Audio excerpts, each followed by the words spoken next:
Welcome po sa ating channel at alam ko kung bakit narito ka. Baka may napansin ka na sinyalis kay misis. Baka totoo na ang iyong kutob o hinala. Dapat alam mo ang mga sinyalis na ito. Sinyalis ito na niluloko ka na ng asawa mo, baka nakatikim na siya ng iba. Narito ang apat na sinyalis na dapat niyong malaman.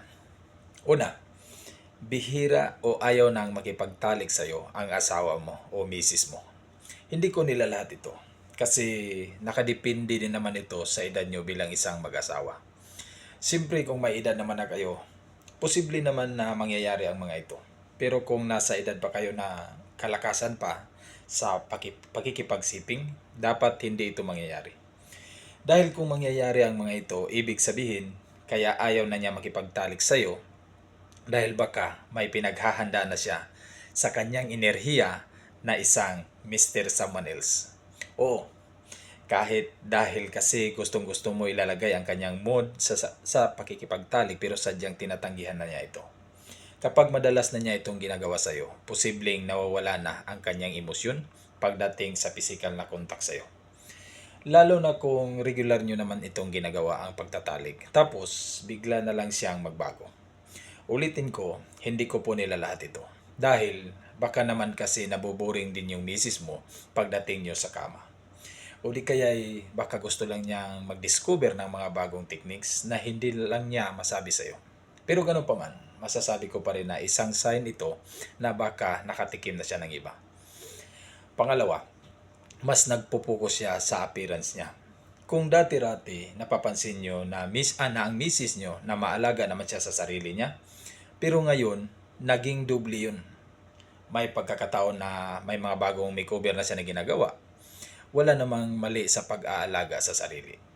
Pero may mapapansin kang suspicious lalo na pag biglaan yung pagpapalit o paghahanda niya na palagi siyang nagpapaganda. Ito pa ang mas malupit.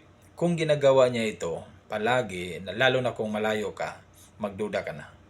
Tapos, nagbabago pa ang style ng pananamit niya. Ngayon, pwede mo na siyang tanungin kung bakit nga ba bigla-biglaan ang pagbabago ng lifestyle niya. Kung ang sagot niya ay gusto lang niya na maging maganda siya para sa'yo o maging confident, pues pwede nating masabi na valid ang dahilan niya. Pero kung binabaliwala niya ang tanong mo at yung tipong naiinis pa siya, posibleng meron siyang tinatago. So, oras na para magtanong ka sa kanya. Dahil, masasabi kong isang sign na naman ito na niluloko ka na ng misis mo.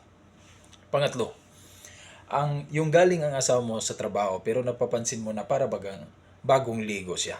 Tapos sasabihin niya, nakikiligo siya sa kaibigan niya dahil namamahaw na siya kanina.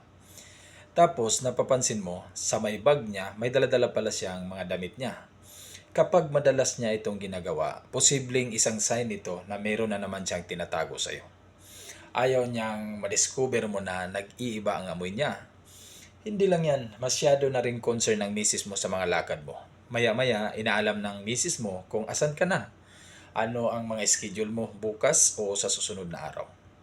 Para mapag-aralan niya kung kailan siya gagawa ng milagro. Kasi takot siyang mahuli, kaya inaalam niya ang mga schedule mo.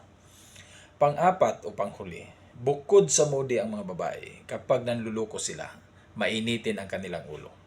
At mapapansin mo madalas na in-ignore ka na ng misis mo. Kasi kung dati-rati nakipag-usap siya sa'yo, pero ngayon, nag-iiba yun.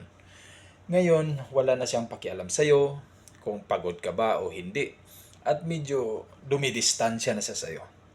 Ito ay isang sinyalis na meron ng someone na nagpapasaya sa kanyang isipan.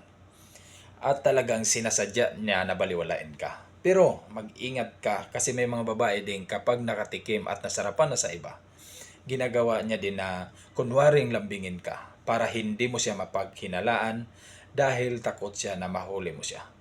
Okay? Sana maging aware ka sa apat na sign na ito. Maraming salamat.